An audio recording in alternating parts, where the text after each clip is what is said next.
Like, if you go back to any time, when would that be? That would be when I left Alaska. I had a plan to go to New Mexico for 4 months for a sabbatical, and it took me 3 years to get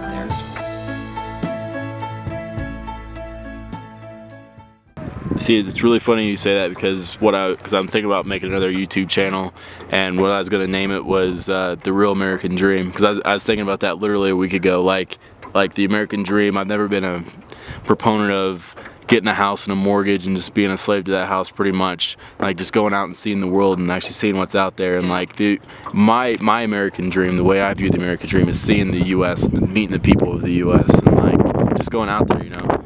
It's really interesting you say that. Well, see, I think there's always been that, you know, it's like you go back to Kerouac, you go back to every reference to that writer, you name it, everybody wants to figure out what they're going or find whatever it is. Yeah. And I think there's some people that will find it, always will be in it.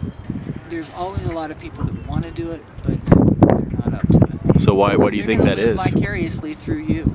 It's the armchair travel. Yeah. So what do you think that is? Why do you? Because I mean, I always invite people, like say friends back home, meet me in Southern California. We'll do up to not San Diego, but San Francisco, and you can fly back. Like, oh yeah, well, I'll definitely do that 100%. I'm gonna get it planned out. They never do. They always talk about doing stuff like that, but they never actually do it. Why? What do you think that is?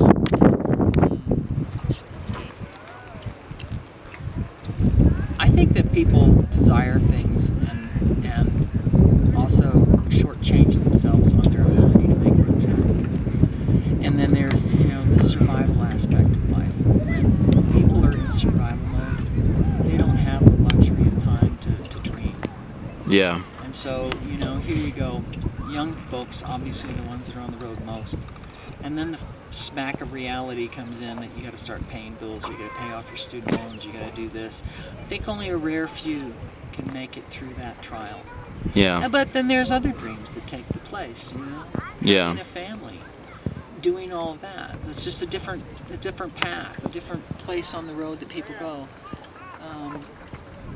And then, you know, as I said, survival, I mean, with the economic.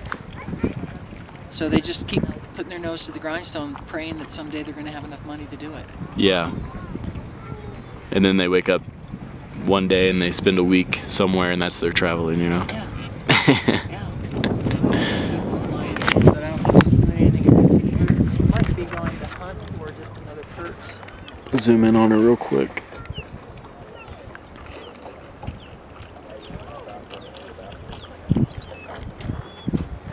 That's a flight pattern that she normally does when she's hunting.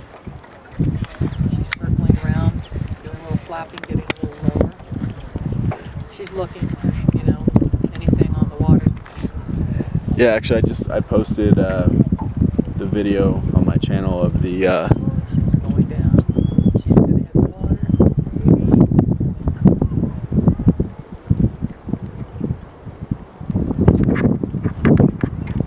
Oh, back to the perch. She didn't find anything. Is that the other one? Yes, it is.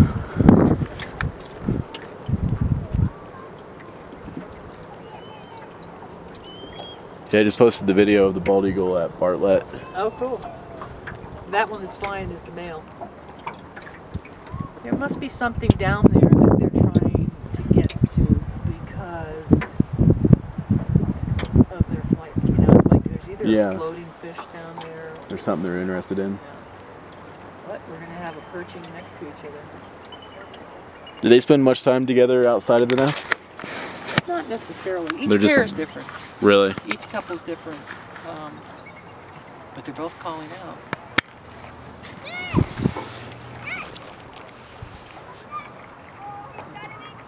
Just stop calling.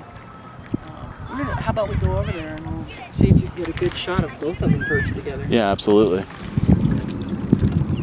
Faster speed than their regular slow speed. But yeah, like the way that we actually met was you stopped to look at good old Zepp. It's a club. It's an unspoken club.